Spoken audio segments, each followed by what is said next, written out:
Sachin would have been playing now, he'd be scoring 100 in every match. Sachin had come to you and he had set a target of 10% body fat. Yeah, he had. In Chandigarh, I remember taking that. I have that record. No artificial sugar, no artificial preservative, no Ajinomoto, no pickles, no unwanted cheese or butter, and no sodas. Imagine Pepsi sponsoring it. You know how many sprints he did? 40 meters? How many? 40. Oh.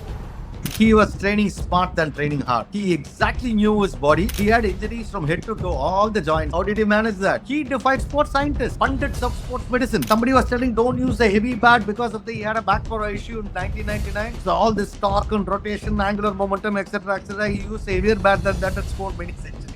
After that, I cannot tell Viru your body fat percentage should be 12 or 10. No, he was comfortable, but the way he plays, there is no word to explain. I haven't seen anybody so powerful as MS Dhoni hitting. He would have been a phenomenal boxer. He would have killed a lot of people. It shows in his running between the wickets. It shows in his shot. He doesn't like gymming too much. He doesn't like aerobic fitness too much. Yuvraj Singh, flamboyant, natural, sprints. You can be the fittest player doing yo-yo 21-22. You are scoring duck. Thank you. Please be outside. You can become a fitness trainer later. We were standing and talking. This kid is going to be a game changer. First to come in the ground or gym. He likes to have a thing separate. We started to using high altitude bars. You may be fit and strong inside the gym, but the transfer doesn't happen onto the field. It's a waste of time. First 2-3 steps should be really short and explosive so that even if you have to turn back, it's easy. Sir, the modern Gavaskar Trophy is underway and it is much anticipated. If you ask me, it is a kind of series which we circle in the calendar. We adjust our schedule around that series only so that we don't miss the action. Sir, as a traveling fitness coach in 2008 to 2013, I want to know your experience from a fitness angle. You just mentioned that we are poles apart from how we approach sports science in India as opposed to the foreigners like Australian, England, South African and New Zealand. Sir, so I wanted to know from a first-hand experience, your 2008 Down Under series or 2011-12 series. So what were the differences you felt from our preparation as opposed to an Australian team cricketer's preparation? So the thing is, there are a lot of variables which you need to consider before making a huge statement on that. You know, the thing is, we had legends at that point of time, from Viru to the Gautam Gambhir, Sachin Tendulkar, MS Dhoni, you know all those Rahul Dravid, Lakshmans, Zahir Khans, Yuvraj, Harbhajans, Ashitera, you name it.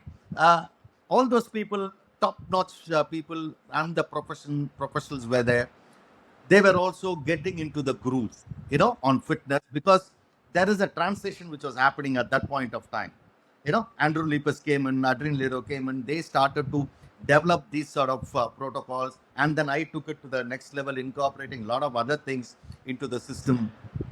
So there was an evolution process happened over a period of time, and Australians and England and South Africans are way ahead as far as research is concerned on the fitness aspect of it, or injury prevention and cure, etc., or recovery aspect of it. They are minimum 40-50 years ahead.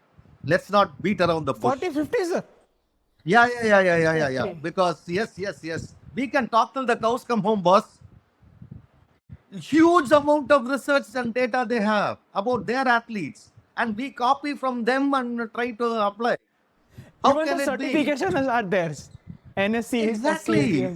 We don't have any data for Indian athletes. We don't have any data for Indian players still. Where is the data? So what happens is you're dependent on other person's research and data for your own players. How can it be? It cannot. There is a huge void there itself. Then you cannot call yourself so-called, none of us can call ourselves so-called super experts or trying to be a game changer. I did this for the Indian team. No. Sorry. The wheel was already invented. Not that no point reinventing a wheel. You have to reinvent the wheel constantly, because what invention was done in Egyptian time may not be suited for Formula 1. So you have to reinvent the wheel. That, to a larger extent, I did during the course of time. Introduce a lot of new things, from specific fitness testing angle, specific training methodologies, etc., which was never revealed to the public. Basically, that time social media was not there. I didn't have Instagram account or Facebook account to put all those things. No, I was not keen on that also, because certain things have to be sacrosanct. It has to be kept within four walls because of NDA involved, etc., etc. There was a huge difference because there were not many gyms at that point of time in the hotels and other things. So we need to adjust accordingly. There was a hotel gym was hotel gym, It was not a high hardcore professional center. Now things have changed. Everywhere you go, it's huge gyms are there, fabulously equipped, and sports science centers, etc., etc. Anywhere in the world you go, even in India, most of the cities have very good gyms. Even the hotels have fantastic gyms, which was not the case 20 years back or 15, 18 years back. Things have evolved in last 10 years, 10, 15 years. And it's a very, very good sign. And it's a very good thing for the players and very good thing for the support staff, for them to plug and play rather than think out of the box and scratch their brain and use their grey matter. Yeah, exactly. Sir, that squad was called Invincibles, if I'm not wrong, because the team, the players that they had, the Australian team I'm talking about, like Mitchell Johnson, Brett Lee, they were like intimidating figures, personalities also, and from a body angle also. They were fit, they were bulky, they were tall, they were broader, and we Indians were not up to the mark. As you said, we were decades apart from the sports science angle. But from a preparatory angle also, I could see as a small guy also that there was a small squad, Indian squad here, and there was bulldozers there. So I want to know how you attack such players. Like if there is someone who is 6 feet height and is coming at full pace bowling at you, and you are a Sachin Tendulkar who is 5.5 feet high, how you go toe to toe with the terms of fitness, physicality, and other mind games involved? That's a good question, actually. Actually, size doesn't matter in cricket. In cricket, maybe it matters in combat sport or contact sport, rugby or AFL or soccer or NFL or NBA. For in cricket, it doesn't matter at all.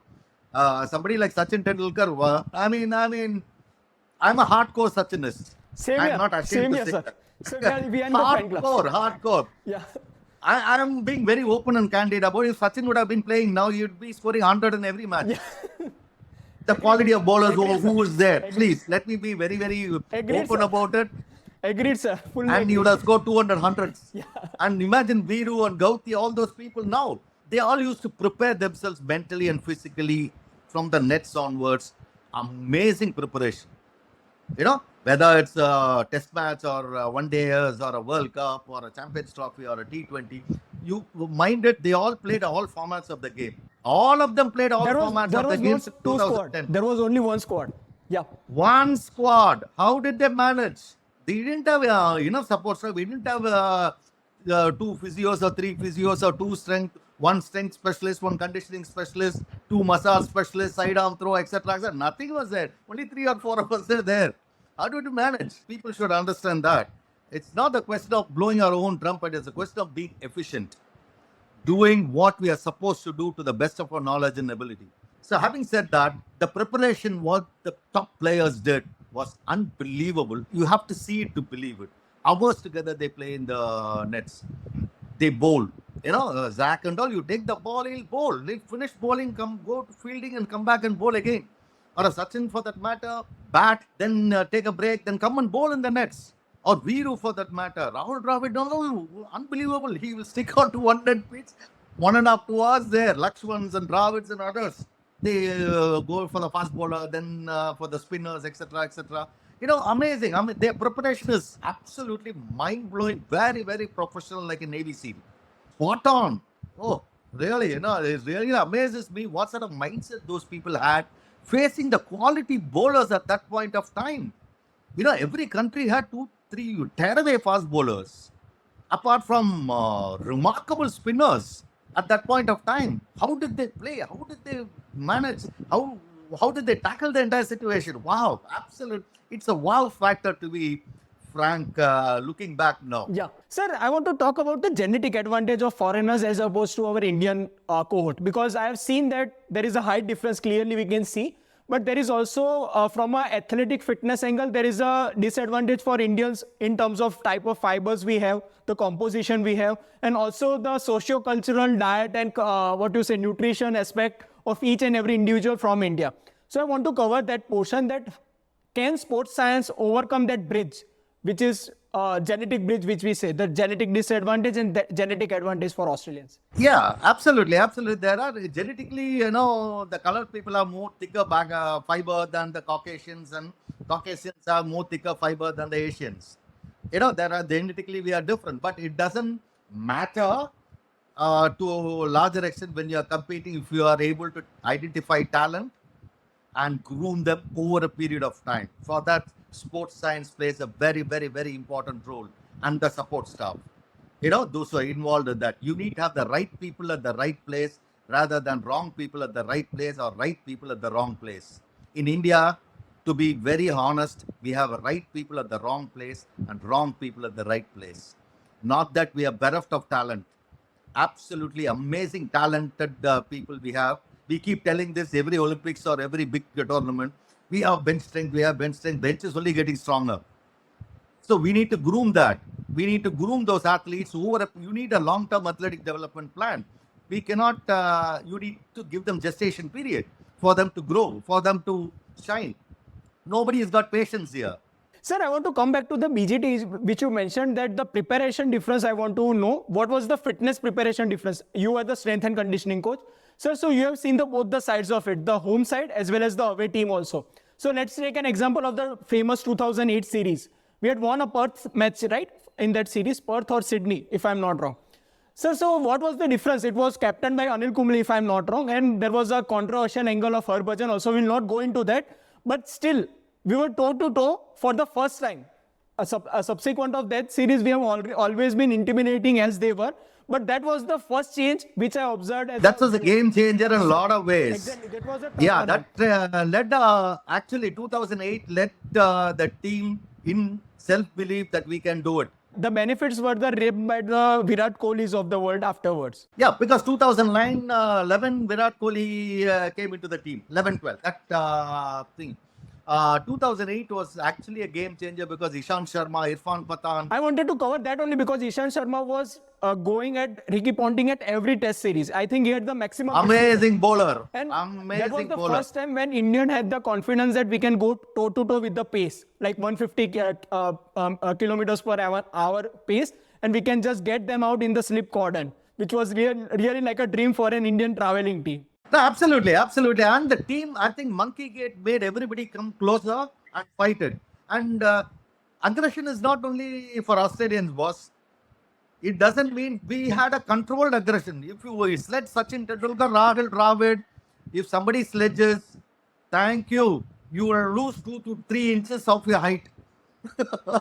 Bowling the whole day. That's what happened to Glenn McGrath or Shane Warne. Please, I mean, we are tougher mentally. And it was not to show that aggression, pumping fist and throwing everything, all those things that never happened those days. Because we are a controlled aggression. Even during the World Cup in 2011 or any of those. In 2013 when Australian came here, we gave them a drubbing, 4-0. It's all about team camaraderie, what you do in the dressing room, how the skipper motivates you, how the team comes together in the hour of crisis. The pride in playing for the country is amazing. All these things before IPL, no? Now, playing for the country is such a pride. Wearing the India t-shirt and being there as if we have won a $1 million lottery for people like us in the support staff. At that point of time, being the first Indian to be there, you have to set a tone because players have to trust you. If they don't trust you, nothing would have followed after me. No Indian would have come in. You need to set the trend. You need to set the trust. You need to set the protocol that your things are set, the process and protocols in place, that we can also do it. It's not the white man who's obviously they have more exposure, more research and other things. But within our frame of reference, within our frame of space, what we can do, we did the best at that point of time. Setting up diet regimes, setting up logs for workload management. I'm talking about 15 years back. So we are talking about workload management now. That was done long back. So it is nothing new. Now it's number data with electronic gadget. That time it was handwritten. It was very good, and the players absolutely never had any problem with any with the legends of the game. They all embrace fitness beautifully, because end of the day, fitness can be very boring and very repetitive, very pedantic. Make it interesting, make it different. Variety is the spice of life. That's why I segregated batsmen, bowlers, fast bowlers, and spinners, wicket keepers separately. This was 2008-9 because needs are different. Let's say I'm Smith. I'm a 20-year-old batsman, and I'm coming to you as a dream to crack into the Indian cricket team. What are the fitness parameters you will focus on myself? Like, what will be the evaluatory criteria, the assessment criteria, the test you will be performing in me, and what are the pillars will be strengthening on post that? I want to know what will be the approach from ground. That's a very good question. As far as batters are concerned, what are the components of fitness specific to a batter? Whether it's going to be opening batter or top order batter or middle order batter, things are different. Whether it's left-hander or right-hander, you need to analyze those things. So mechanics are different. You need to take the leverages. You need to take the components of fitness, what is specific to a batter, be it hand-eye coordination, reaction time, peripheral awareness, reflex training, footwork, balance, stability, explosive power, speed endurance, or aerobic fitness, flexibility, core strength and stability. These are the components of fitness, etc. etc. Your agility, core, change in direction, etc. etc. And we need to have those things in ratios. And the testing protocols need to be done according to the batters. What is specific to a batter need not be specific to a fast bowler. 90% need not be, because of the energy system involved, because it has to be a comprehensive testing. Just one test will not. I was the first to talk about this. Coming back to the point when yo-yo was introduced, I was the first to come out and say one test will not prove a person's fitness on every level. No way in the world, nowhere in the world. Just by doing yo-yo, it's not going to give you a fitness certificate. That is for I know for what reason and other things it has been done. Okay, that I'm not dwelling into that. But having said that, you are a doctor. You need to do dissection. You need to do biophysics. You need to do biochemistry, etc., etc. Will I put you on to economics? No. Or statistical analysis? No. How about introducing that into your system that you will pass only in economics? You will become a doctor. Won't work. Simple logic. Simple. What is specific for cricket and specific skill need to be adhered to, addressed. Don't circumvent the issues because of certain compulsions. But having said that, coming back to a batter, we need to assess them completely, doing the fitness test specific to a batter, and then designing a program according to the need, how much time duration you have. You need to periodize the schedule accordingly. You need to there are different types of periodization modules getting into play. Again, we are all like thumb impression. Every player is different. It has to be bespoke from the testing onwards and the assessment onwards. It has to be bespoke. Obviously, it is no brainer to say that the workout schedule need to be bespoke. Just because one exercise suits one player, every Tom, Dick, and Harry is doing that like a sheep mindset and get hammered. And see, you need to think here. You cannot go with the gray matter. White matter. You cannot. Just think, why the hell I am doing this? Is it pertinent to my skill? Anything you do, even a layman who does something fitness for a week or 10 days or 1 month, 2 months, he'll see a huge curve upwards. That curve doesn't mean that you're getting fitter. It's just a basic adaptation. How do you go to the next level? That is when these are the people, those who copy these exercises, like a sheep mindset, get stagnated there and get injured. Then go to a divine intervention and then get injured. It's a huge topic by itself. Fitness testing. Sir, can you name the fitness test you would like to perform?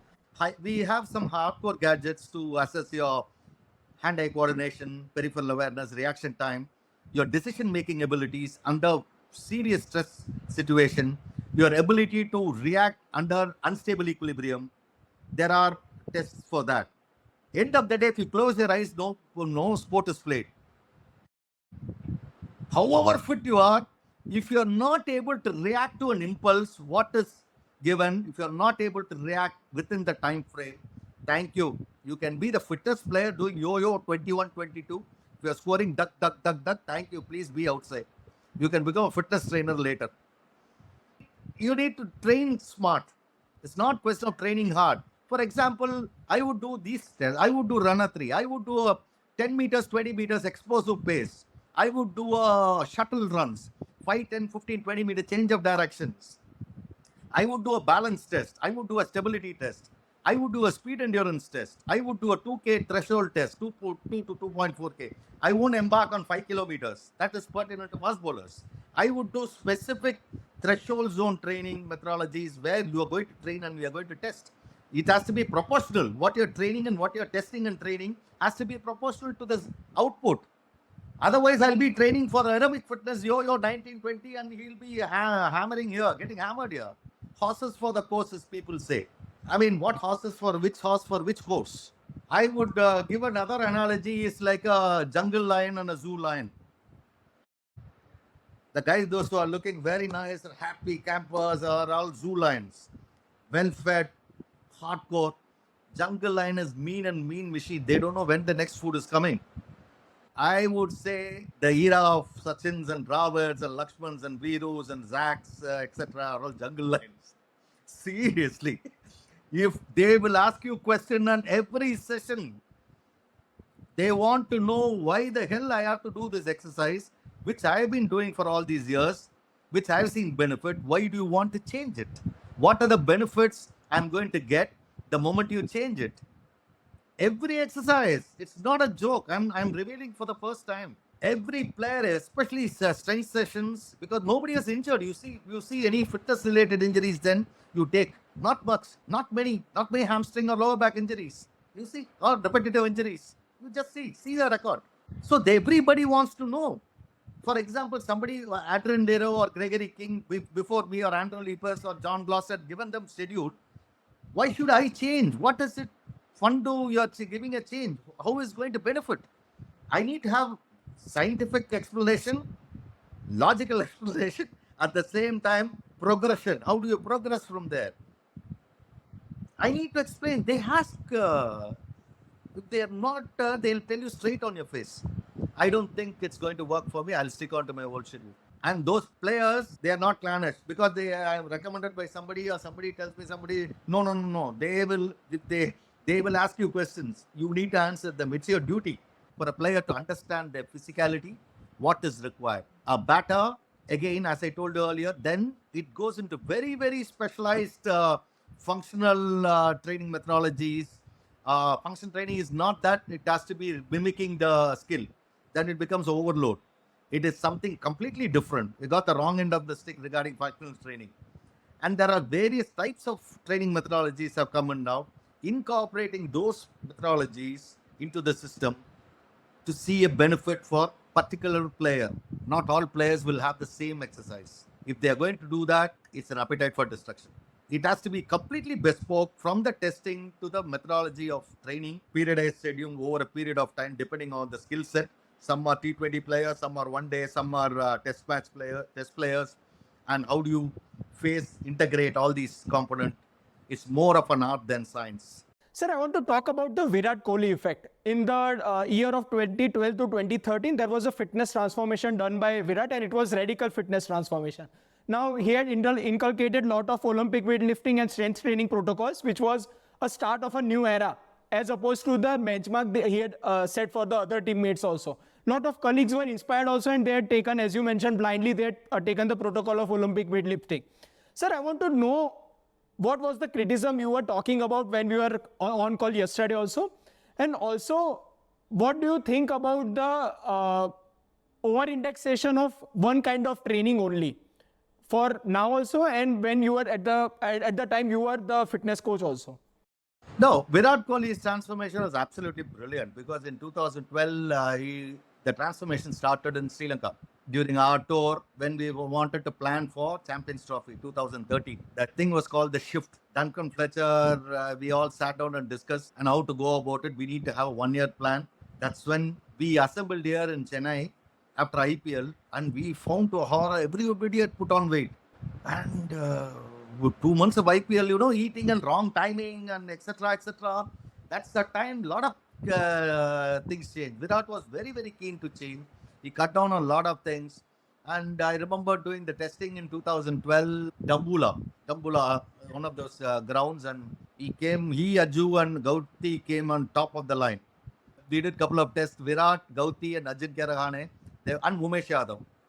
At that point of time, I remember Duncan, we were standing and talking, this kid is going to be a game changer. Remember that so clearly. This kid is going to be a game changer. And he used to do amazing, first to come in to the ground or gym. He likes to have a thing separate. We started to using the mask, high altitude mask. 2012, we started to use 12, 13. Everybody used to train with the mask before because we are preparing for the Australian tour of India. Everybody saw a huge difference in their breathing capacity, the aerobic fitness, etc., etc. And I also had, I didn't want the thing to come out at all. So unfortunately, the entire thing came out. Guys were training with the mask outside, got the media attention. They quietly hushed it. What suited Virat Kohli did not suit everybody. That's not. We are like sheep mindset. I'm being very open and candid about it. I don't have any axe to grind with anybody. I don't have to please any SLC trainers or physios or sports scientists, etc., etc. No way. This is the reality. This is my point of view. I don't have to feel obliged that they agree with me or disagree with me. No, this is my point of view, which I have observed and proven over a period of time. It suited him. And I know players, those who got hammered because of Olympic lifts, because their career is gone. Career is gone completely from Indian team. Very few people know about it. As a player, you need to be smart. What suits you? As an youngster, what suits you? What is pertinent to you? That's why I'm telling you, we are like a sheep mind. Somebody is successful with one, everybody jumps onto the bandwagon and bring the entire thing down. Sir, I want to take this opportunity to understand the gym fitness as opposed to cricket fitness. We were talking about a couple of minutes back only that going to the gym doesn't transfer as a cricketing fitness. Like you don't want to bulk up, you don't want to go into the hypertrophy of the things. You want to go into specific strength training. So can you just explain the similar, what you say, from an anecdotal perspective, like taking a Virat Kohli as an example? No, that's what we need to know the difference between your strength training protocols or weightlifting protocols and what type of strength training. There are more than 15 to 20 different types of strength. Which components of strength you embark on? You need reactive strength, you have reactive strength, you have eccentric strength, you have isometric strength, you have concentric strength, you have triphasic strength, you have velocity-based strength, you have starting strength. What sort of strength protocols you will apply? It has to be bespoke. It has to be specific to a skill and specific to a player. Hypertrophy phase is one aspect of it. It's more of a bodybuilding type of phase, and it's also required to build muscle in the initial stages. When do you do that? How do you do it? What are the components of exercise? Choice of exercise, what you embark on is very, very critical on a long term. You may be fit and strong inside the gym, but the transfer doesn't happen onto the field. It's a waste of time. I'm being very open about it. Concentrate more on your skill set rather than pumping iron and trying to look good. Nobody is going to give you a fashion icon model award here. You are there to play, you are there to perform when the team requires, when the country requires. That is what you need to have in mind when you're embarking on your fitness inside the gym. Coming to the point, just taking a pause from the point, I was talking to a couple of Real Madrid strength and conditioning coaches some time back. And they said, I was asking the same question, what differs between a fit player and a skilled player? Are the players those who are on the tee? The fit player need not be skill-based. They may be supremely fit, but their mind and body sync is not there. The transfer is not happening onto the field. So they remain a fit player rather than an excellent player. Skill-based player. That's what cricket is all about. Cricket is a game of skill. It is not a game of you do 21 and yo-yo. It doesn't mean you're going to score centuries or take a 5-wicket haul in every match or bowl 30 overs every innings. No.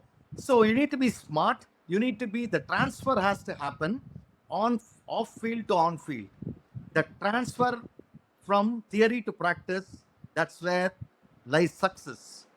We can talk theories till the cows come home, from biomechanics to exercise physiology to sports medicine, etc., etc. But is it going to help the players in any level if it is not going to transfer onto the field for their performance? No. We are very good as a country. We are very good in theory, PowerPoint presentation, giving talks, etc. Where is the transfer happening, boss? So my idea is, whatever you do inside the gym, whether you have 6-pack or a 21-inch bicep, nobody cares. Yeah. The moment you go out, you have to go and score and perform that. That's what is mark of a champion. Exactly. So the transfer has to be there for everybody, provided everybody has to be given a bespoke workout. In India, the problem is injuries happen, constantly keep happening over a period of time, repetitive injuries. So that is a big no-no. In spite of having so many support staff and so-called sports science, advanced sports science in last decade or so, why is it happening again and again for the same player or the same injuries, etc.? That's a big question. Sir, you were the one of the first people who introduced strength training in Indian cricket team, as you mentioned in earlier chat also. Sir, I want to take this as an opportunity for next 10 minutes. Just let us know everything and anything related to strength conditioning, specifically strength training, resistance training for an outsider who is a cricket enthusiast and who wants to know the game from a sports science perspective. He is a layman, but just simplify the strength and resistance training for a cricketer for us. It's a big question. Your question itself is big. My answer is going to be. So, yeah, first of all, one need to understand strength training is one component of fitness. It's not beyond and end all. Strength is one component of fitness. You have your speed, you have your agility, you have an explosive part. The manifestation of strength is power, on the larger sense. You have your flexibility, you have your balance, you have stability, etc., etc. Varied components of fitness need to integrate to give you a better athlete. Athlete is a generic term used for every sport. So if you want to be a good cricketer, you need to be a good athlete. To be a successful athlete, you need the transfer. Our previous question. So having said that, what you do with that is very, very, very important, because one of the most important aspect one need to understand is there are a lot of injuries happen in the gym, because I'm giving you the negative aspect of it. Then the positive aspect of it is again known. One of the major concerns in strength training is the injuries because of the wrong choice of exercise and wrong sets, reps, tempo, load, recovery, etc., components incorporated into the system without proper recovery, without proper biomechanics of movement involved. First of all, when you are embarking on any strength protocol, you need to go through a complete assessment and testing protocols, which is compulsory for any athlete, any player. Having said that, having all being equal, start out with what is the goal, what is required for a particular athlete, depending on the age groups. From 12 onward, from 10 onwards, you can start. Strength training is not weightlifting. Yeah. People will make a mistake. Exactly. Strength training, don't lift weight, you'll become shorter and shorter. It'll become like a pygmy or a Gulliver travel, a small Lilliput. No. Those sort of things are not being proven. Thrash it out. Strength training need to be incorporated from young age, the body weight, get them into the movement patterns, correct form, get the neuromuscular coordination right. First is very, very critical, getting the neuromuscular coordination right. So correct pathway, neural pathway. So once that is done, then progress gradually into the phases of different types of strength training, when you want strength endurance or hypertrophy phase, as we spoke earlier, or a strength phase. In strength phase, you branch off into various types of strengths. As I told you, more than 15 to 20 types of strength training are there. Some of the methodology is, recent methodology is French contrast training method, conjugate method, rest pause method, isometric methods have come into play. The velocity-based training, all these things are some of the aspects of strength training. So how do you incorporate, for example, a starting strength or a reactive strength? How do you incorporate those into the system? How do you incorporate your plyometrics into your system? There's a part of your strength training, plyometrics become. How do you incorporate certain components of fitness? It's like a jigsaw puzzle. There is no single solution, remedial measure for designing a program. That is what we do, a lot of cut and paste. Easy, no? Okay, this, just change one or two, full stop, put comma, or this exercise, there, change that, all those things has been done. It's still been done. Then testing, I would say every 30 days or 45 days on the strength component, whatever you have been training, to see the progression or regression, and then develop over a period of time. It's like a test. Why do you have quarterly, half-yearly, annual test? You don't need any test. Okay, directly you cannot dish a program like that. A lot of people ask, sir, give me a program because I'm a batter. Please give me a program. I don't know you from Adam. How do I give you a program? I don't know what is your fitness level. Without knowing the fitness level, what injuries you are carrying, what are the probabilities of injuries you can carry because of muscle imbalance and the range of movement deficiencies. All those things have to be taken into consideration and work on the remedial measures, prehab training protocols, then get into the groove, then start. You cannot directly start your rehab. You have to go into, then you'll be doing a rehab more than your strength training. Yeah. That's what is happening now. Lot of rehab happening rather than hardcore strength training because of improper product process and protocols in place. It's a laborious process. It's not easy. It is a laborious process. You are meant to do that. As an SNC, your duty is to do that. You cannot welch away from that. Data, collecting information, having from a point of view for an individual athlete, you need to have all the data from the day he came in, from the day he's passing out. For example, the pre-season work.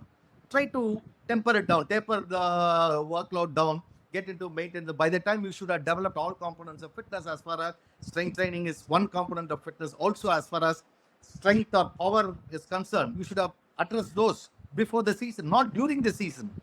During the season, you get into maintenance mode, just maintenance. So before that, you should have addressed all those components of strength and the ancillary aspect of it very, very clearly. And you should have reached that goal, target, what the players required according to the skill, according to the game.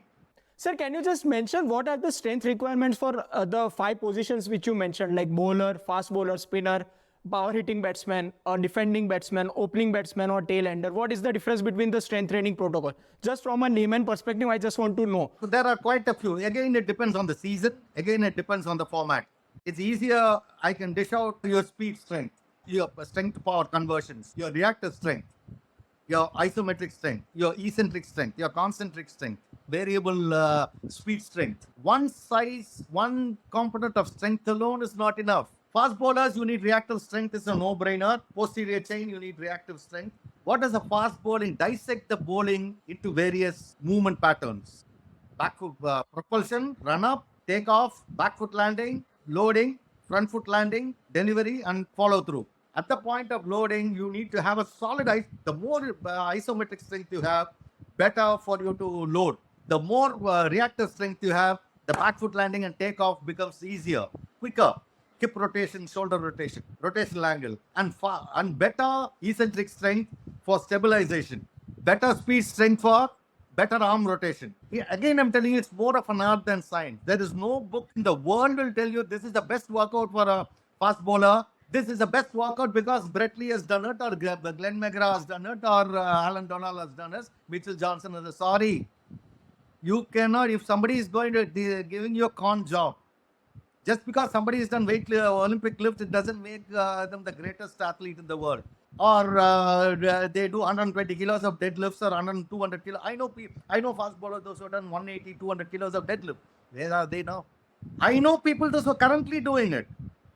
Back is hammered. So the proof of the pudding is in eating. You cannot be a flash in the pan.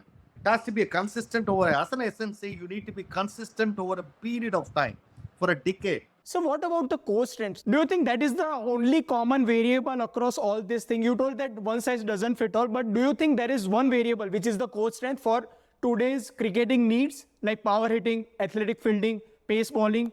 Do you think that is the only common variable that is the constant for the same? Core strength is cutting across any sport. Even if you play carom or chess or billiards, you need core strength. Yeah, normal activity for your posture correction, you need core strength. Or your basic movement pattern. What core strength, what type of core strength is important? Again, choice of exercise will vary. That is a no-brainer. What is pertinent to a fast bowler need not be pertinent to a batter or a spinner or a wicket keeper. The core strength again varies, but it's a commonality. Core strength is important for any sport to perform efficiently because these are some of the anti-gravity muscles which stabilizes your spine and generation of force from ground to the end point. That's when the end point is. So if there is not much of core strength, you are cutting off somewhere in the middle, the transfer. So that's when the injuries happen. Core strength is a no-brainer must for every sport, but depending on the degrees. Sir, every coach has his or her favorite strength training criteria. Means not a practice, or I'm telling about the exercise perspective. Like what is your USP, if I may say? Like what do you like most? Like if I tell Ramji sir, then people should know that he will inculcate this strength training only. Do you have like some favoritism in terms of selection of this? I have quite a few. I have, because I believe in thinking out of the box. I have incorporated quite a few exercises in Pace Foundation in the Indian team at that point. Never let it out, because which is specific to Sachin or Dravid or Lakshman or Zach or anybody for that matter. Very specific strength training. These things will never see the light of the day. 100%. But I'm a great believer in strength training, bespoke strength training. Components, it can be combination of strength to power conversion. Instant. There is some of them called the French conjugate method of training methodologies, which is the name now. We have done it 20, 15, 18, 20 years back, some of the things. And cricket is a game of running. I would grill them left, right, and center, especially some of the hybrid training protocols. Any cricketer you ask, tell Ramji will make us run like mad fellow. Serious running. My target was 5K under 20 minutes, all of them. Okay. Yeah, most of them reach. That is an international standard. When you're talking about international standard, 5K should be under 20 minutes, basic. Some of the racers have done. Naren Karthikeyan has done under 20 minutes, 19 minutes, 23 seconds or something. 5K for Formula 1.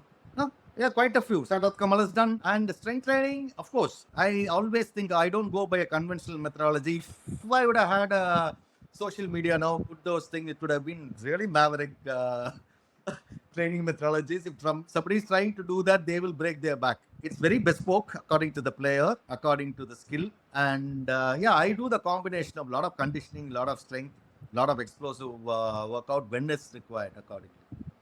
It's a combination. For me, it is not one exercise. No, it is a combination of a lot of exercise. I think I put my head on the block, especially some of the strength training exercises, defying certain angles, defying certain range of movements. Some of the things what we incorporated way back in Pace Foundation was incorporated in AAS, Australian Institute of Sports, and Australian Cricket Board. It has been told to me by some of the coaches, those who were there in the team. So I won't let those things out. Not that we have produced Olympic 100 meters, Usain Bolts and other thing.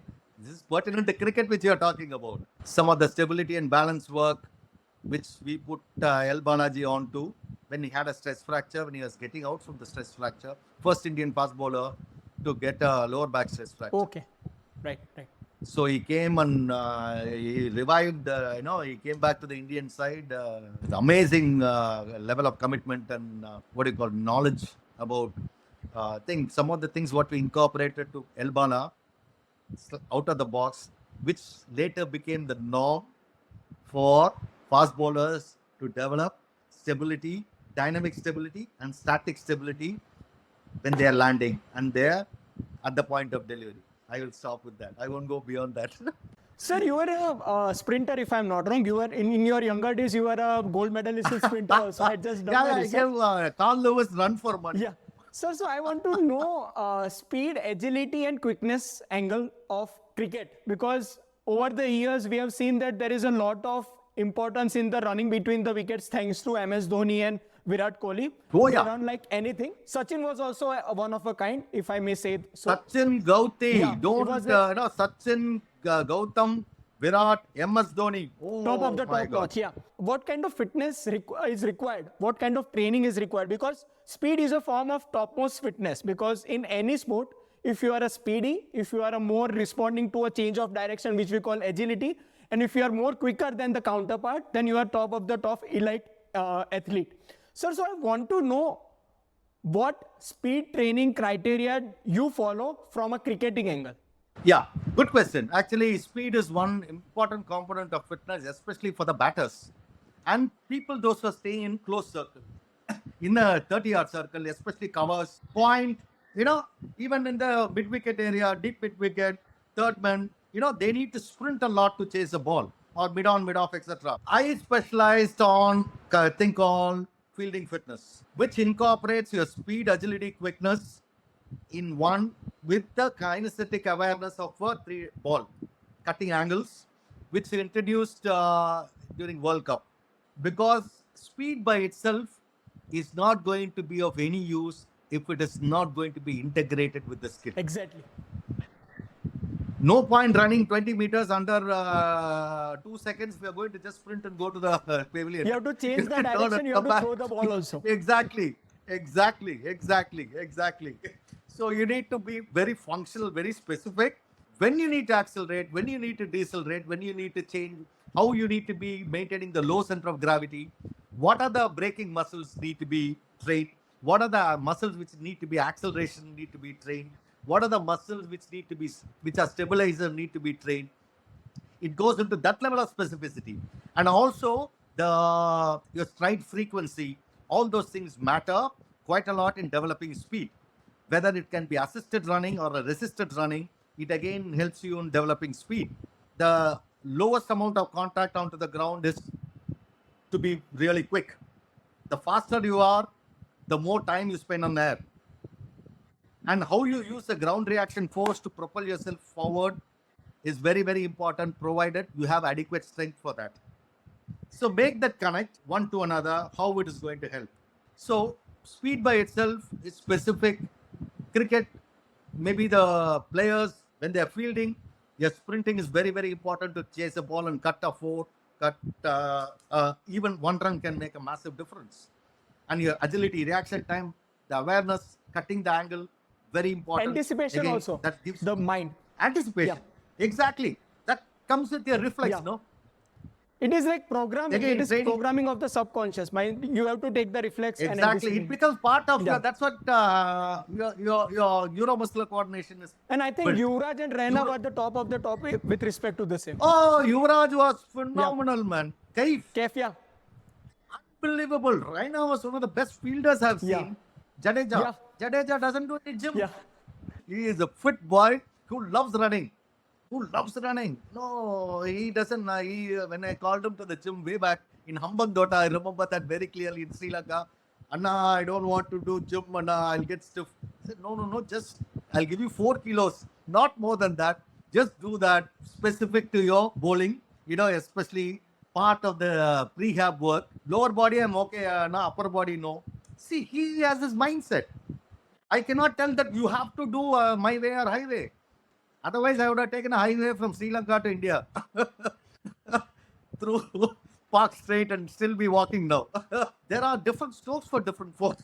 Developing a change of direction. Agility, I would say runner 3 is more of an agility work rather than change of direction. Change of direction is not pre-conditioned. You don't know when you need to change the for soccer or anything. You don't know. For agility, you have to run 3-2 or 3 or 2 or 4. You are very well aware where the ball is, how far the trajectory is going to hit, etc., etc. All those things can calculate. Smart players will know. Developing that along with the speed, it can be under footwork. These 3 can be developed simultaneously with a lot of drills. And to develop cutting angles and to develop speed, to be aware of a ball sense, you can do a speed fielding fitness. Whether you are in the inside circle or you are near the boundary. The perception matters. The perception varies. So the sprint distance varies. The angle varies. So you need to train according to that. It has helped us quite a lot even in 2016 Ranji Trophy. I mean, not Ranji Trophy, the other, and this one day Vijay Hazare, Tamil Nadu won. We did only that. We did only speed, fielding fitness. I completely avoided fitness. Just did fielding fitness. We beat India. We won the championship beautifully. Without any injuries, no injuries, happy camper, all were. They could see the difference, perception. Players, it needs gestation period. You cannot, Rome was not built in a day, Varanasi was not built in a day. So we need to give that time.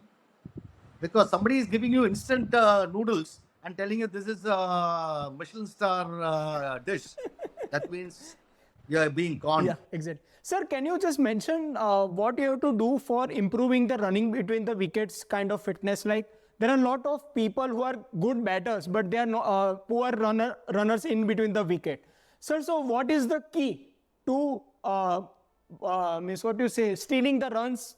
Like, as anticipation is one of the key, but from a fitness angle, preparatory angle, I want to know how to steal runs while running in between the wickets. Yeah, very important aspect is first 2-3 steps are very, very critical. First 2-3 steps should be really short and explosive so that even if you have to turn back, it's easy. Rather than stretching out, because your center of gravity is going to shift, you may fall over, you may trip, you may injure your hamstring, overstretch. So you may not be able to respond to the impulse quickly as possible to turn around. Ideas first 2-3 steps should be really short and explosive for you to propel, to increase the acceleration, to create that momentum. So if you are halfway, somebody is a quarter way, somebody is telling you, no, it's not a run, you have to go back. You should be able to turn around, go back because your center of gravity is low at that point of time. Turning around, rotating from the hip to the shoulders becomes very easy. And for you to propel and reach, falling down also, it becomes easier. You will fall better. Yeah, exactly. So very important is first 2-3 steps of short explosive pace. That also comes with the footwork drills. The moment you start working on your footwork drills, your ability to contact onto the ground becomes extremely quick, shortest possible time. Sir, I want to know about 2011 World Cup. We finally cracked the code and we won the World Cup. You are the part of the fitness team. You are the head strength and conditioning coach. Sir, I want to know, how did the team prepared? How early your preparation started? Because if I'm not wrong, just after Greg Chappell episode finished, there was a dire need to construct 2 to 3 year old plan to win the 2011 World Cup for Sachin per se. But everyone was really motivated for Sachin and for India as a whole also. So I want to know the fitness preparation that you made long term also and in the short term pre-World Cup start also. Yeah, that because I've spoken about it many times. Some of the things we started again 1.5 years of preparation way back from 2010 onwards. The responsibility was given to me by Gary Kirsten and Barry Upton. Ramji, your responsibility to keep themselves fit, otherwise you're going to get hammered. Very clear message. So when you are thrown in the river, either you sink or swim. I didn't know how to swim also, but I didn't want to sink. Everything was out of the box, as I told you earlier. I cut down on lot of food first. Cut down on sodas, cut down on all the salt items, fried items, etc., etc. Nearly for a year. Completely cut down on what is heavy, high calorie, high fatty food, very tasty food. Cut down on all those things. What are the snacks? What are from the snacks onwards, from lunch to dinner, everything was monitored. All the complete diet used to go to the chef well ahead. I used to know the venue well ahead. I'll sit down with the chef, and even for the breakfast, I'll tell them these are the things which is required. Completely organized, because your fuel is one thing which can go haywire even if you have a hardcore training. If you're training hard, if you're eating crap, entire system is wasted. Because also you need to have a solid mental strength to avoid certain things which you like the most. That gives you mental strength also. How you need to, when there is humors of temptation to have a rasgulla or a thing, you are tempting not to do it, not to eat that, because I have a match, I have to prove. That needs a lot of mental strength. Food is a weakness for a lot of people. A lot of foodies in the team that time. Everybody enjoys food, from Italian to Japanese, everybody used to enjoy their food. Suddenly you tell them you should not eat, drink sodas, you should not eat this, that. And trust me, initially there were a bit of unhappiness. Why this one I want to, I can't. You have to explain to them. I cannot say it is not my home, boss, eat this or go home. No. I have to explain why and what reason they have to follow these things, because you cannot radically change things. I cannot tell Viru your body fat percentage should be 12 or 10 or something like that. No, he was comfortable, but the way he plays Viru, there is no word to explain. Simple. From ball one, if somebody can play like, be like him and play like him, India will win all the matches from one day to T20 to all the World Cups, etc. Simple as that. So, having said that, everybody embraced onto the diet. and the fitness regime. And that's when we introduced the log. I used to give the points every week. We have a team meeting. I used to give them the winners, whoever has done the maximum points. They have done a strength training or a number of overs they bowled in the nets. They aerobic fitness or a core strength and stay. I given points for everybody. The minimum points required is around 9 per week. So most of them have crossed 9, 10. Some of them have crossed 1 or 2 that week. Suddenly they jump, they feel guilty looking at this. Oh my God, somebody has done 9 or 10. Then they embark. That's a way to build that camaraderie and not to be jealous of somebody who's doing good job. Everybody was supporting each other. That camaraderie was built. So that helped in creating a good momentum in fitness, the nutrition, and the training and the practice methodologies. Rest is history. We are the only team which never got injured. Ashish never got injured because in Chandigarh because of his finger. Fractured his finger. That is not related to fitness. We can only consider the fitness, which is the micro trauma, which is the overuse or the stress, because the fracture is a macro trauma. Exactly. Yeah. He fielded and the finger hit the ground. Yeah, exactly. So, but the important point is you had the mixture of senior cricketers also and the upcoming heroes also. And so, how did you approach the fitness for both of the people? Because it would be a Herculean task for you also to accommodate so many personalities also and so many approaches toward the fitness also from a mental angle and from the physical demand angle also. 100%. There's so much of tension, stress. Because there's going to be last World Cup for a lot of icons. And the upcoming World Cup of the stars like Virat Kohli. Upcoming World Cup for somebody like Virat and Dhoni's and Rainas and other things. Those are all grooming dynamic boys. Those are going to be a game changer for the future. Not Dhoni, but Virat and Rainas and youngsters. They were all firing on all 12 cylinders then. So you need to balance those things out very, very well because we had boys, those who have average 34, 33, 34 plus. Out of 15, we had 7 or 8, those who are in mid-30s. Proper pakka hydration protocols. I used to take the specific gravity of urine. So all those things, everybody had an individual drink. And I had a fantastic support from the support staff. We had Mane Kaka, who was a Marasua. Amazing support. We all worked as a team. It's not me alone. I will never ever give myself full credit. It's all fantastic teamwork. It was a unit. We all had the same goal to win the World Cup and be the first to win the World Cup and be part of a history. So what was the briefing Gary Cruston gave you? You mentioned that Gary Cruston put you that it is your now job to make the whole team fit for the winning of the World Cup. So what was the exact briefing he had given you and what was your approach towards it? Because how you planned it, I want Yes, to know. He was very clear. Gary and Paddy were Paddy's domain was different. Gary. He said, Ramji, this is your job. You tell me whether the player is fit or not. I don't care what he does in his fitness and other. I don't care. They need to perform well on the field. They should be able to perform. That is your duty. We made it very clear. He was not worried about somebody is doing a beep run of 16 or 17 or run a 3 under 9 seconds. He was not bothered. I want them to perform there on the field. As a coach, he needs to be delivering what is pertinent from as a professional. I need to deliver deliverables.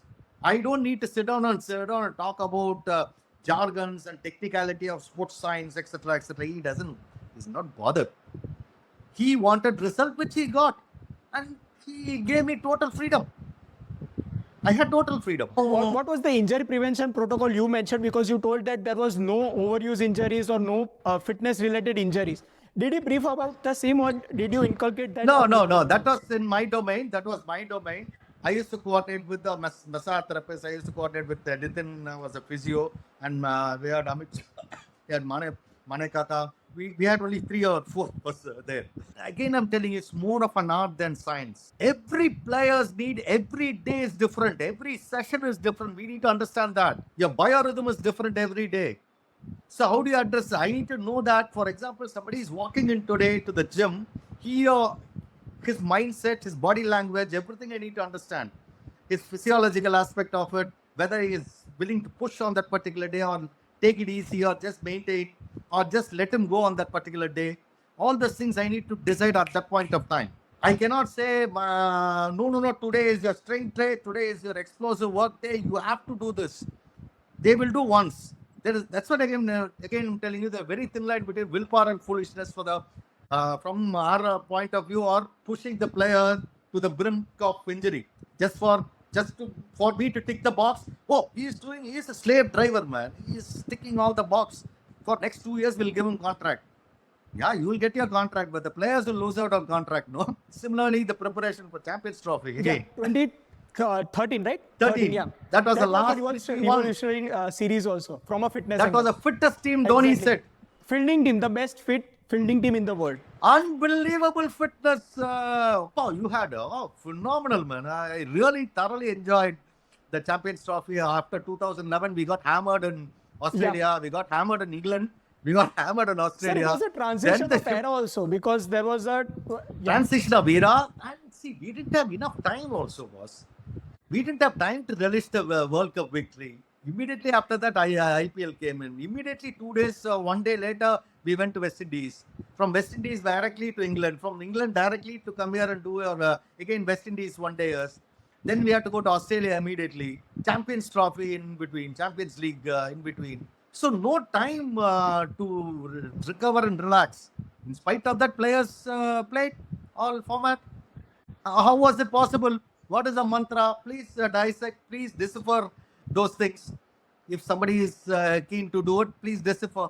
And it cannot be a rhetoric talk. Sir, I want to talk about Sachin Tendulkar. He was my idol growing up also. And now also, I think even if Virat Kohli passes his 100 century records, Sachin is Sachin. I can't debate on that. Even if someone says that Virat is better, I will say, thank you, you are right. No, I won't say. No, if someone says... hardcore Sachin is. Hardcore. Boss, I've been telling this for a long time. Never compare eras. People compare eras for their own convenience, for scoring brownie points. I know what brownie points is. Vitamin M. End of the day. I talk about very nice about thing about you. I'll get money. I'll get fame. I'll get free tickets, free T-shirts, etc., from the boss. No, sorry, that is not the agenda with that. I came to cricket because of Sachin. I was doing tennis with Ramesh Krishnan and other things, and then I joined Pace Foundation just because I want to get into cricket because of Sachin.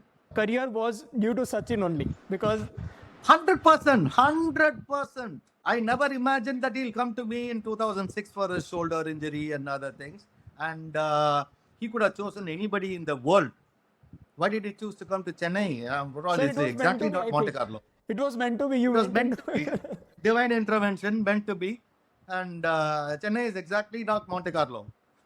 So for comfort. Sir, I want to talk about 2011 World Cup specifically, because I read and I think you only quoted that Sachin had come to you and he had to set a target of 10% body fat, if I'm not wrong. That I want to go to 10% body fat for the 2011. Yeah, he had in Chandigarh. I remember taking that. Sir, I have that record. Sir, I'm talking about a 37-year-old veteran who is already the greatest of all time in my eyes, and is coming to you as a fitness coach and is telling you at 37-year-old that I want to get to 10% body fat. Sir, explain this, please. I remember taking this in Chandigarh. 10%. He said, Ramji, I told you I'll be there. Oh my God. And he got that. That man can do it. Yeah, he got that. I have that record still. I have that data. I have all that data from 2009 to 2013. Every log, every week log, every diet schedule, most of the workouts. I have all but I cannot release it. If I want to release a book somewhere, I will do it later. I will urge you, because we cricket fans want this insider information just for an inspiration perspective. Because I can't fathom that only, that a 37-year-old person who has already achieved the best of the best. He sacrificed a lot of food. He never used to eat. He used to be hardcore on the workouts. No, everything in the closed door, buddy. Nothing was seen outside. Everything was... Sir, can you reveal some of the diet and the training interventions you did? Diet, as I told you earlier, every venue had a different diet schedule. For example, in Punjab, you cannot get certain type of South Indian food. Completely high, low fat, high protein, medium level carb. I was not an expert in nutrition also. With whatever little bit knowledge over the period of time, and it has to be palatable to all the people, all the players. I cannot say you eat sambar, rasam, another thing, curd rice, another thing. It's not palatable to 95%. So you need to design a diet which is palatable to everybody, which is low fat, high on fiber, high on depending on the match day or the practice day or the travel day in your landing, all depending on a lot of factors. How much you're going to practice. From it will start from the snack to the breakfast to lunch. Everything is calibrated to a larger extent and very clear. No sugar, no artificial sugar, no artificial preservative, no ajinomoto, no taste enhancing substances, no pickles, no unwanted cheese or butter, etc., etc. No heavy loaded milk, skim milk, and no sodas. And imagine Pepsi sponsoring it. I told them not to keep. Right. I was a very unpopular man. So it doesn't matter for me. India is important. Yeah, exactly. And sir, what were the training protocols you introduced for the reduction of the body fat? Yes, and we worked on a lot of hybrid training. It's not just cardio, 60%, 70%, 80%. No.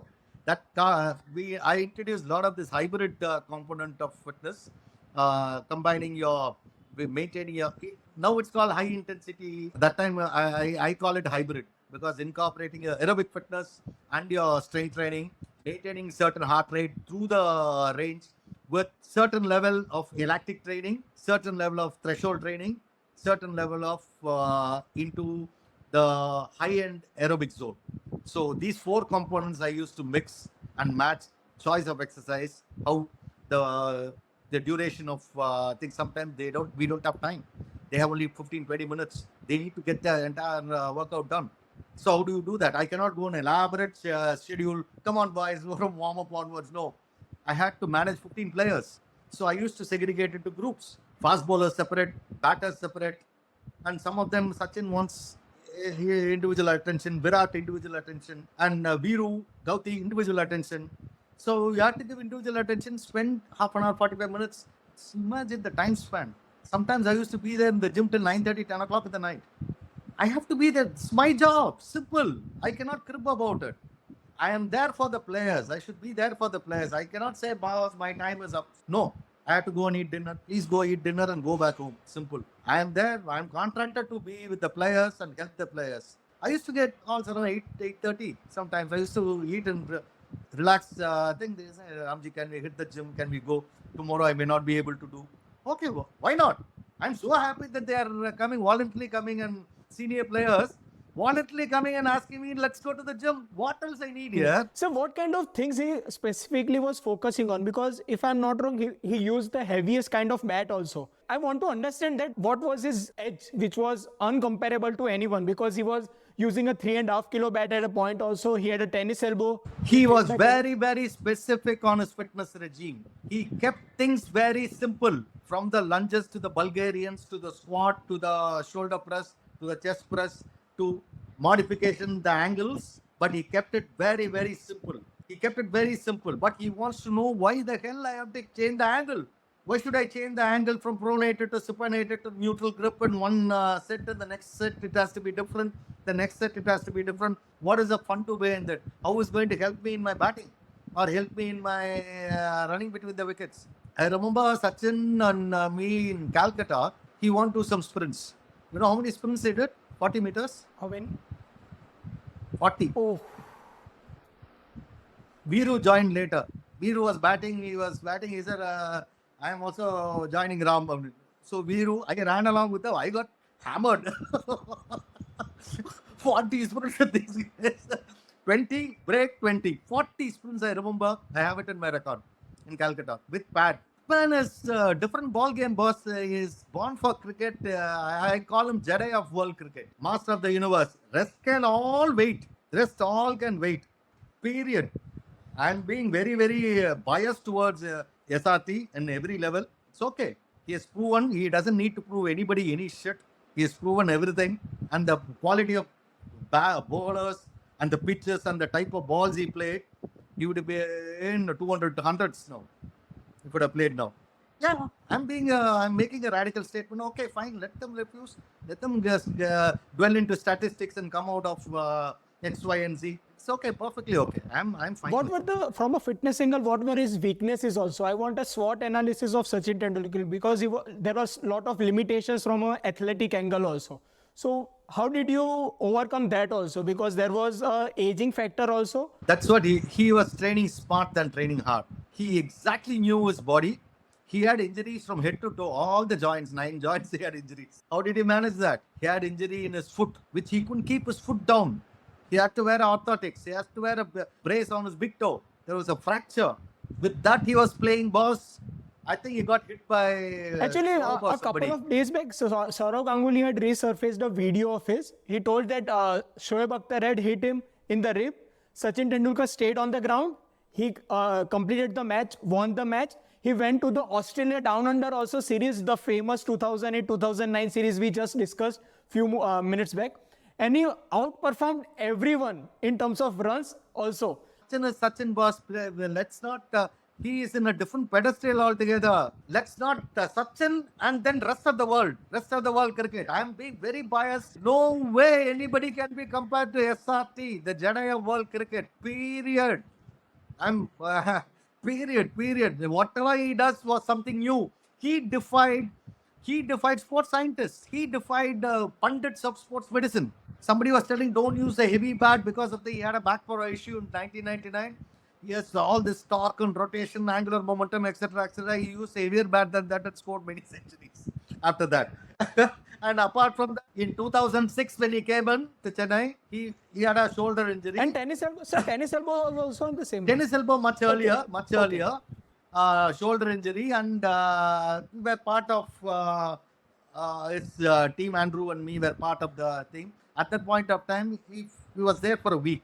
It went off very, very well. Then he had to subsequently operate and get the thing sorted out, and everything sorted out after that. That point of time, the media people asked me, how many years? I think Sachin has, most of them wrote him off. I said, I remember this interview. It is in readup.com. If you can see that, if you can unearth that readup.com. I said, I remember, if I am not wrong, I'll have minimum 5 to 6 years. People said off the record, they said, just because he came to you, you are telling this. I said, what? Never underestimate somebody like SRT. 2010 was one of the best years for SRT. The double century against South Africa was the peak moment. February 24th, I'll never forget. And apart from that, his average was somewhere. Every match he was scoring a century, boss. And 2011 culminated with the World Cup and different 100 I was there in Bangladesh. What else I need? For me, it's Janma Shabalyam. That's being with Sachin. I achieved my professional goal as well as my personal goal. I achieved. I don't need anything more in SNC in India. As far as cricket and India is concerned, I reached there and God has been very kind. And apart from that, I'll tell you one anecdote which I've told often regarding SRT's mindset and his will. Oof, unbelievable. This was in 2000. I was in Pace Foundation. Andrew came and told Ramji, help me in doing the fitness testing. Pace Foundation. That time I think they were going to Kenya. Zair Khan, I think Yuvraj all made it their debut then. Andrew was doing the assessment and other things. I was doing the fitness testing for the entire team. So Sachin came, we did the exercise test called sit and reach to test your hamstring and lower back flexibility in tandem. So that time it was bit pertinent. So Sachin came, he did zero sit and reach. Flexibility was zero. He was shocked himself. I was shocked. I didn't know what to say. He looked at me and said, Ramji, just give me 5 minutes. I will do 6 inches. I said, fine, okay, let others do. Every others were doing. They all finished. He went inside the gym. He did something. He did some stretching, etc. Just focused. Came out. He was the last to do that. He came out. He did 6 inches. 6 in 5 minutes, 5 to 6 minutes, maximum 6 minutes, not more than that. I had goosebumps here. Still, I get goosebumps thinking about it. Unbelievable. Only God of cricket can do it. Simple. He said, I told you. He looked at me and said, I was standing left. I told you. I said, boss, what do I say? I think the viewers won't know the importance of this. The flexibility, if you increase 6 inches in 5 minutes, it is like another level. The biomechanics. I have never seen. See, he didn't do anything much. He was not practicing. He came out from the off-season mode. So suddenly for him to come and do this battery of tests and other thing, it was a bit, bit rusty. But whoop, I haven't seen anybody so far in that mindset. I will never see anybody in that mindset. I also train international athletes and Formula One racers, etc., from Olympians to. But I haven't seen anybody like him. I don't think I'll see anybody like him. Sir, you were part of 2011 World Cup winning team, and there were two youngsters who were integral in that World Cup winning campaign. One was MS Dhoni and one was Yuvraj Singh. Sir, I want to know the fitness differences between the two. They were the fittest of the lot, that cohort, the age demographic.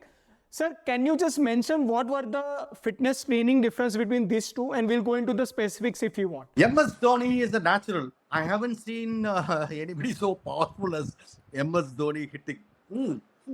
Serious. He would have been a phenomenal boxer or a MMA fighter. He would have killed a lot of people.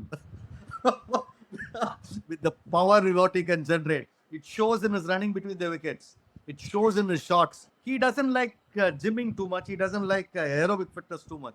He likes short So it is irony. Being a powerful in strength, he doesn't like the strength training, if I'm not wrong. He likes to do a lot of boxing, a lot of explosive workout. So he's hung on to those sort of things, very specific. He does gym, but not bombastic. He doesn't go gaga over gymming. Different mindset, different mode, different channeling of their mindset. Not that it's right or wrong. It's different. Keeping MSD apart, Yuvraj Singh, flamboyant, natural. Yuvraj is Prince means Prince, literal Prince. Yes, hand-eye coordination and the ability to sight the ball is absolutely unbelievable. Standing in the point and diving and picking the ball is absolute delight to watch Yuvraj Singh. Stylish, he was not well at that point of time. None of us. Sir, I want to cover the specific thing. It was the stage wherein he was just before the diagnosis of testicular cancer. So from a fitness angle, if anyone knows regarding anything related to fitness, they will know that if you have a terminal illness looming inside your body and to perform at an MVP level, the man of the series level, it is like another worldly experience. Seriously. Oh my God. I don't know what to say, man. I really don't know what to say about his mindset, that child's mindset. Sir, how was he in a training perspective? Was he training like other people, like full-on training? No. He likes to do his own thing. He likes to do a lot of bands. He likes to do a lot of short sprints. He likes a lot of short. He is not a hardcore aerobic guy. That's why I'm telling you, every player is so different. Poles apart. Sometimes poles apart. Completely different poles apart. You have to be very careful. You cannot, one size doesn't fit all there. See, Virat was doing hardcore. He loves weights training. He was hardcore. Suresh Raina loves weights training. Gautam Gambhir, hardcore weights training. Veer was doing weights training. Sak was doing weights training. So some of these guys are hardcore weights. Some of the boys, medium. Some of the boys like running. Some of the boys like band exercise. How do you manage? Very, very difficult. That the era of cricketers, they know what they are talking about also. You cannot fool them. You will be shredded into pieces when you try to bullshit with them or giving gyan on your so-called technical knowledge, and I think it will not augur well. It will not have worked with them. 2 days they would have gone, all of them would have gone back home. Yuvraj was one of the best all-rounders also, but as you mentioned, from a fitness angle, preparing an all-rounder, you have to prepare him for a batting perspective, you have to prepare him from a fielding perspective, and you have to prepare him from a bowling perspective. And being in SNC, I am also holding a degree and certification in that. I know that there are a lot of counterintuitive training methods also. Like if you train solo aerobic, there will be compromise on anaerobic strength also. So how do you find the sweet spot for someone like Yuvraj? Smart question. You know now. Why should anybody lift Olympic lifts? Why should everybody do Olympic lift now? Why should everybody do Olympic lift for what? Other countries are not doing. Many countries have stopped doing because of the probability of injury is very high. To learn the Olympic lift, it takes a lot of time. I have done my course in Australia. I did my thing in Australia. For me to do Olympic lift, they gave me a stick and asked me to go to a corner and keep doing for days, man.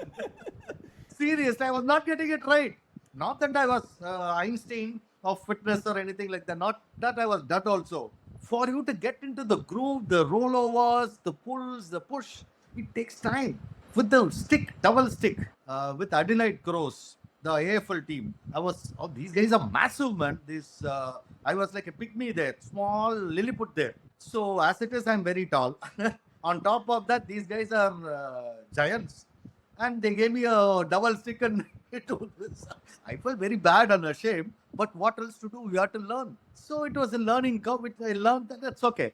But you have to balance. That's why it's fitness and strength and conditioning. Sports science is more of an art than science. You cannot. That's why you need to, as I kept telling you in the beginning, the ratios what you need to bring into the components of fitness. You have to find the sweet spot individually to every player. Exactly. Do you get the point now? You get the thing. What the ratios of percentile of fitness from speed to agility to aerobic fitness to threshold to explosive power, etc. That is more of an art. It cannot be one size fits all. That is what we make a massive blunder in incorporating that. Because it's easy to do. One exercise for everybody, go to the gym, finish off everything and come back. No, every individual need to be treated differently because of the skill set, because of the genetic loading and so many other variables. There are 6-7 variables for every individual players. So you have to address all the 6-7 variables when you design a program and progression over a period of time. It takes a lot of time. It's laborious. Sir, I want to end this conversation with just a question regarding our state of affair of 2024 Indian cricket team. Looking from outside in and as a veteran of strength and conditioning domain, I want you to know what are the players you are looking forward, who excite you. Because just like you, once Sachin retired in 2013, I had just given hope on cricket only. But there was a rise of another superstar in the form of Virat Kohli. I thoroughly enjoyed it. But as his twilight phase of career is near, I am seeing a rejuvenated Yashasvi Jaiswal and Shubman Gill of the world. And I am seeing the rise of another superstar, another bunch of superstars. So what are your inputs in the current state of affairs of Indian cricket team from a fitness angle? I think VBS Lakshman is doing a fabulous job in setting a process and protocols in place in NCA. Hats off to him. It's not easy. It's easier to sit down outside and do it, but he is setting up those things. It will take some time. For that, you need to have data. You need to have Indian players' data, which we don't have. Slowly, we are collecting now. It will give them some gestation period. I'm not putting any number of dates or number of years for that. Everybody is embraced fitness now. There is no two ways about it. From under 10, under 12 onwards, it is not difficult. And access to information is not difficult. Somebody is bullshitting, you'll know. Instantly Google it. You'll know whether it's right or wrong. You will have information. It's not knowledge. It's information. Knowledge is different. So we get confused between knowledge and information. I am very happy in one aspect is a lot of youngsters are coming into strength and conditioning, and I see a very, very bright future because I didn't have anybody to look up to. You are one of the trailblazers of this domain. So I don't know trailblazer or glass breaker or any of those things, but I didn't have anybody to look up to or guide me on any of those things. So now, guys like you, those who are a medical profession, doing SNC, understanding the physiology, understanding the movement mechanics, exercise, anatomy, etc. It's going to be a big boost for the entire industry, sports science fraternity. And a lot of youngsters are coming from studying, doing the masters in sports science, exercise physiology, coming from US and England and Australia, Germany, etc., coming to India. It's a phenomenal sign. 5 years down the line, I see a phenomenal future as far as sports science and other things are concerned. Coming back to which will percolate down to what? The sport. This sort of knowledge, this sort of experience, this sort of information will percolate down to sport. For us, percolate down to sports, for me, it's 3 sport or 4 sport. One is cricket, of course. For me, it's racing, shuttle and table tennis, and tennis, maybe 4 or 5, maybe a bit of golf here and there. So this information will percolate down to the players, and the quality goes up, the efficiency goes up, everything related to fitness, sports science, injury prevention and cure, nutrition aspect of it, performance domain, peak performance goes up. The threshold increases. The threshold increases. 100%. Your class becomes in a different level altogether. You become world class athlete. Exactly. Not a frog in the well anymore. 5 years, they give them 5 years down the line. I can understand. Our boys will become. And I think you have phenomenal talent. You have Jaiswal, you have Gill. Gill can be a complete game changer. We need to get fast bowlers now.